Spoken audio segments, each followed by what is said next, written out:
Hey guys, this is about a particular type of question. It's called passage as a whole questions. The technique we're going to use is a hybrid of the rhetoric, underline the key phrase questions and the should the writer add or delete. Here's what I mean. First step you're going to do is cover the answers. Second step, underline the key phrase in the question that you think really distinguishes what the question is getting at, just like we do in a rhetoric, underline the key phrase question. So on number 30 here, by the way, these questions always show up right at the end of the passage.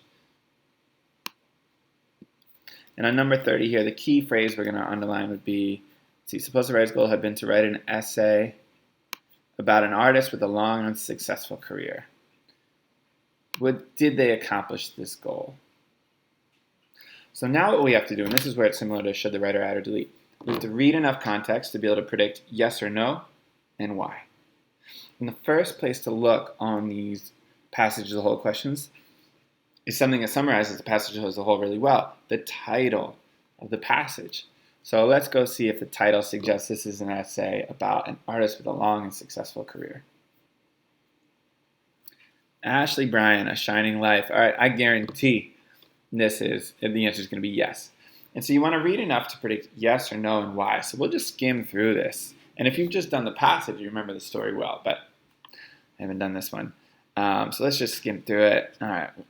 Ashley Bryan, winner of prizes, born in New York, retired professor, childhood, writing stories, what he wrote in his books, what's the message in their work. All right, so absolutely, my answer is yes.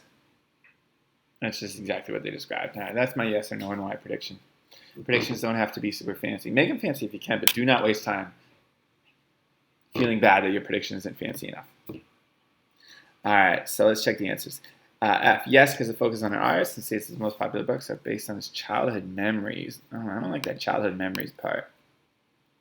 It doesn't seem like it would have anything to do with a long and successful career. There we go. G, yes, because it focuses on an artist with decades of experience, many books, including award winners to his credit. That's got to be it.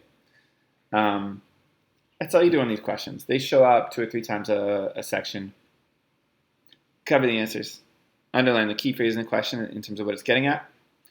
And then you're going to predict yes or no the article fulfills the goal or not. Predict yes or no and why. And that's usually going to involve definitely checking the title and maybe just skimming through the passage a little bit to remember what it is and come up with that prediction. Yes, this essay does this or no, it doesn't, and why.